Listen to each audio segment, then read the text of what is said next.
ಇನ್ನು ರಾಜಭವನದ ಅಂಗಳಕ್ಕೆ ತಲುಪಿದೆ ಸಿಟಿ ರವಿ ಲಕ್ಷ್ಮಿ ಹೆಬ್ಬಾಳ್ಕರ್ ಜಟಾಪಟಿ. ರಾಜ್ಯಪಾಲರ ಭೇಟಿಗೆ ಮುಂದಾಗಿದ್ದಾರೆ ಬಿಜೆಪಿ ಎಂಎಲ್ಸಿ ಸಿಟಿ ರವಿ.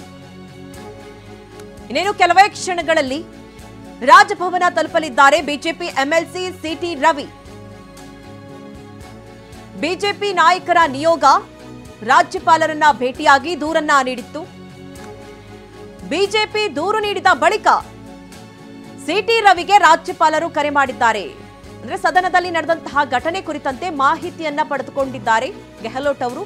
ಈಗ ಸಿಟಿ ರವಿ ಒಟ್ಟಿಗೂ ಕೂಡ ಈ ಕುರಿತಂತೆ ಮಾತುಕತೆಗೆ ಮುಂದಾಗಿದ್ದಾರೆ ರಾಜ್ಯಪಾಲರು. ಈಗ ಖುದ್ದು ಭೇಟಿ ಮಾಡಲಿದ್ದಾರೆ ಸಿಟಿ ರವಿ. ರಾಜ್ಯಪಾಲರನ್ನ ಭೇಟಿಯಾಗಿ ಸದನದಲ್ಲಿ ಆದಂತಹ ಘಟನೆಯ ಕುರಿತಂತೆ ಮಾಹಿತಿಯನ್ನ ನೀಡಲಿದ್ದಾರೆ. ಒಂದು ಕಡೆ ನಾನು ಅವಾಚ್ಯ ಶಬ್ದವನ್ನ ಬಳಸಲೇ ಇಲ್ಲ ಅನ್ನುವಂತಹ ಮಾತನ್ನ ಸಿಟಿ ರವಿ ಹೇಳ್ತಾ ಇದ್ದಾರೆ. ಲಕ್ಷ್ಮಿ ಹೆಬ್ಬಾಳ್ಕರ್ ಅವರು ಸಿಟಿ ರವಿ ಅವರು ನನಗೆ ಅವಾಚ್ಯ ಪದಗಳಿಂದ ನಿಂದನೆ ಮಾಡಿದ್ದಾರೆ ಎನ್ನುವಂತಹ ಕುರಿತಂತೆ ಕೇಸ್ ಕೂಡ ದಾಖಲಿಸಿದ್ದಾರೆ. ಎಲ್ಲ ವಿಚಾರ ಈಗ ಸಿಟಿ ರವಿ ರಾಜ್ಯಪಾಲರನ್ನ ಭೇಟಿಯಾಗ್ತಾರೆ ಕೆಲವೇ ಕ್ಷಣಗಳಲ್ಲಿ.